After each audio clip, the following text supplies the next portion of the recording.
ରୋହିତ ଆଉ ପୂଜା ଗୋଟିଏ ଶ୍ରେଣୀରେ ପଢ଼ନ୍ତି, କିନ୍ତୁ ଦୁହେଁ କେବେ କାହା ସହ କଥା ହୁଅନ୍ତିନି। ଛୋଟବେଳେ ଯାହା କଥା ହୋଇଥିଲେ ବାସ୍ ସେତିକି, ସେଇ ଛୋଟବେଳର କଥା। ଦିନେ ରୋହିତ କଥା ହେବା ବନ୍ଦ କରିଦେଲା ପୂଜା ସହ। ପୂଜା ଅନେକ ଥର ଚେଷ୍ଟା କଲା ରୋହିତ ସହ କଥା ହେବାକୁ, କିନ୍ତୁ ରୋହିତ କଥା ହୁଏନି। ପୂଜା କହିଲା, ତୋର କ'ଣ ହେଇଛି? ତୁ କଥା ହଉନୁ କାହିଁକି? ରୋହିତ ତଳକୁ ମୁହଁ ପୋତି କହିଲା, ପୂଜା, ତୁ ତ ପଞ୍ଚମ ଶ୍ରେଣୀ ବାର୍ଷିକ ପରୀକ୍ଷାରେ ମୁଣ୍ଡ ଦେ। ମୋର ଅନେକ କାମ ବାକି ଅଛି। ଏବେ ତୋ ପାଇଁ ମୋର ସମୟ ନାହିଁ। ପୂଜା ଭାବିଲା, ହଁ, ସେ ଖାଦ୍ୟମନ୍ତ୍ରୀ ହୋଇଯାଇଛି ତ, ତେଣୁ ମୋ ପରି ଗଧ ପିଲା ସହ କଥା ହେଉନି। ସ୍କୁଲରେ କ'ଣ ଟିକେ ମନ୍ତ୍ରୀ ହେଇଗଲା ବୋଲି ବେଶୀ ଫୁଲେଇ ହେଉଛି। ନିଜକୁ ନିଜେ ଖୁବ୍ ଗାଳି ଦେଲା। ଆଉ ନିଜକୁ କହିଲା, ଦେଖ ପୂଜା, ଯଦି କେବେ ସେ ରୋହିତ ସହ କଥା ହେଉ, ତେବେ ଦେଖିବୁ ମୋତେ। ପୂଜା ନିଜର ସରୁ ଓଠଟିକୁ ମୋଡ଼ି ଦେଇ ନିଜ ବାଟରେ ଚାଲିଗଲା। ପୂଜାର ପିଲାଳିଆମି ଥିଲା, ତେଣୁ ତାକୁ ଯିଏ ଯାହା କହିଲା ସେଇଆ ସେ ବୁଝେ। ଅନ୍ୟ କିଛି କଥା ବୁଝିବାକୁ ସେ ଅସମର୍ଥ ଥିଲା। ସେ ବହୁତ ସରଳ ଆଉ ନିରୀହ, ତେଣୁ କିଛି ଗହନ କଥା ସେ ବୁଝିପାରେନି। ତା କାନ ତ ଶୁଣିଲା, ରୋହିତ ମୋତେ ସାଙ୍ଗ ହେବାକୁ ମନା କଲା। ମାନେ ମନା କଲା? ସେ କ'ଣ ପାଇଁ ମନା କଲା କିଛି ବୁଝିଲା ନାହିଁ। ଆଉ ହଁ, ସେ ଖୁବ୍ ଅଭିମାନୀ ବି ଥିଲା। ଏଇ ଟିକିଏ କଥାରେ ପୂରା 8 ବର୍ଷ ସେ ରୋହିତ ସହ କଥା ହେଲାନି। ଗୋଟିଏ ସ୍କୁଲ ଆଉ କଲେଜରେ ପଢ଼ିକି ବି ଯେବେ ରୋହିତ ବାଟରେ ଦେଖା ହୁଏ, ପୂଜା ଅଣଦେଖା କରି ମୁହଁ ବୁଲେଇ ଚାଲିଯାଏ। କିନ୍ତୁ ମାସ ମାସ ଧରି ସେଇ ଗୋଟିଏ ଦେଖାକୁ ଭାବି ହେଉଥାଏ, ଆଉ ତାକୁ ଗାଳି ଦେଉଥାଏ। ଏଇ 8 ବର୍ଷ ଭିତରେ କେବେ ବୁଝିବାକୁ ଚେଷ୍ଟା କରିନି କି ରୋହିତ କ'ଣ କରୁଛି ଆଉ କ'ଣ ନାହିଁ। ପୂଜାର ଅଭିମାନ ଏତେ ଥିଲା ଯେ ରୋହିତର ଦୁର୍ଘଟଣା ଖବର ଶୁଣିକି ବି ଟିକିଏ ବି ବିଚଳିତ ହେଲାନି।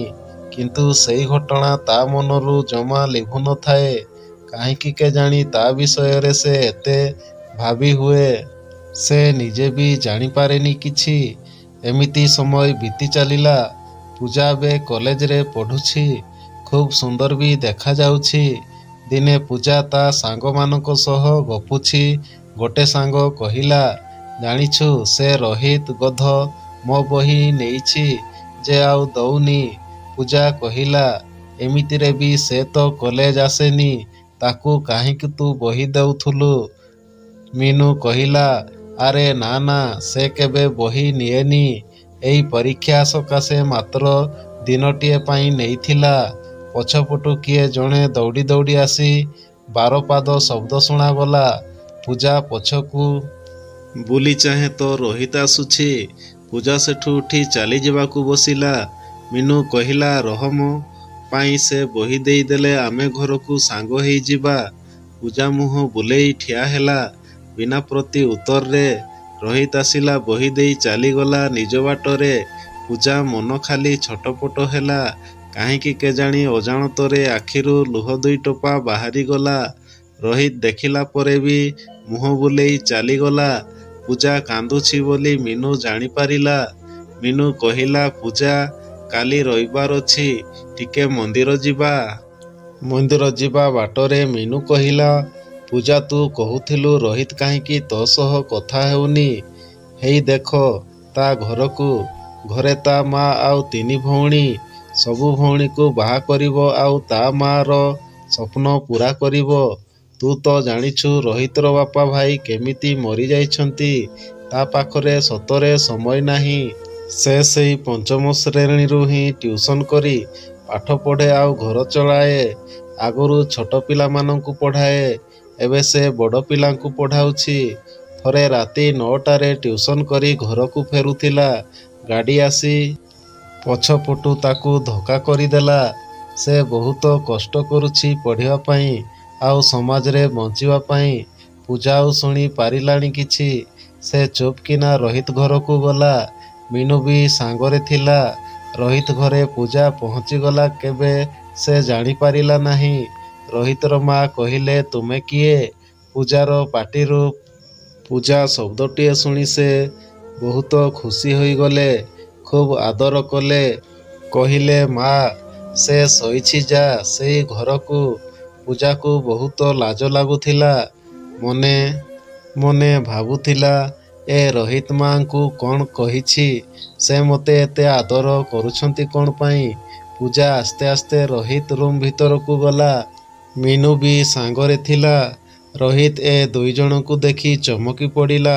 ସେ ବହୁତ ଖୁସି ହେଇଗଲା ପୂଜାକୁ ଦେଖି। କିଛି ସମୟ କଥା ହେବା ପରେ ଦୁହେଁ ଫେରି ଆସିଲେ ଘରକୁ। ପୂଜା ବେଶୀ ବେଶୀ ରୋହିତ କଥା ଭାବିବାକୁ ଲାଗିଲା। କିନ୍ତୁ ରୋହିତ ଥିଲା ଅତ୍ୟନ୍ତ ସଂଯମୀ। ସେ ପୂଜାକୁ ମନେ ମନେ ବହୁତ ଭଲ ପାଏ। ସେ କେବେ ବି ପୂଜାକୁ କିଛି କୁହେନି। ପୂଜା କିନ୍ତୁ ଟିକେ ସରଳ ଥିଲା। ସେ ବି ରୋହିତକୁ କିଛି କୁହେନି। ଖାଲି ଅଳ୍ପ କଥାବାର୍ତ୍ତାରୁ ଜାଣିଲା ରୋହିତ ବହୁତ ବଢ଼ିବାକୁ ଚାହେଁ। ସେ ଦେଶର ସେବା କରିବାକୁ ଚାହେଁ। ପୂଜା ଆଜି ପର୍ଯ୍ୟନ୍ତ ରୋହିତ ମୁହଁକୁ ଚାହିଁ ନଥିଲା। କିନ୍ତୁ ଏବେ ସେ ବହୁତ ଚାହିଁଲା। ତା କଥା ବେଶୀ ଭାବିବାକୁ ଲାଗିଲା। ବେଳେବେଳେ ଭାବେ ରୋହିତ ଥରେ ମୋତେ ନିଜଠାରୁ ଦୂରେଇ ଦେଇଥିଲା ଯେ ପୁରା 8 ବର୍ଷ ତା କଥା ଭାବିଲି ଆଉ ମନ ଦୁଃଖ କଲି। ଏବେ ସେ ସେମିତି କରିବନି ତ? ବାସ୍ ଏମିତି ଭାବୁ ଭାବୁ ହଠାତ୍ ଦିନେ ରୋହିତ ପୂଜାକୁ ଦେଖିକି ବି ଅଣଦେଖା କରି ଚାଲିଗଲା।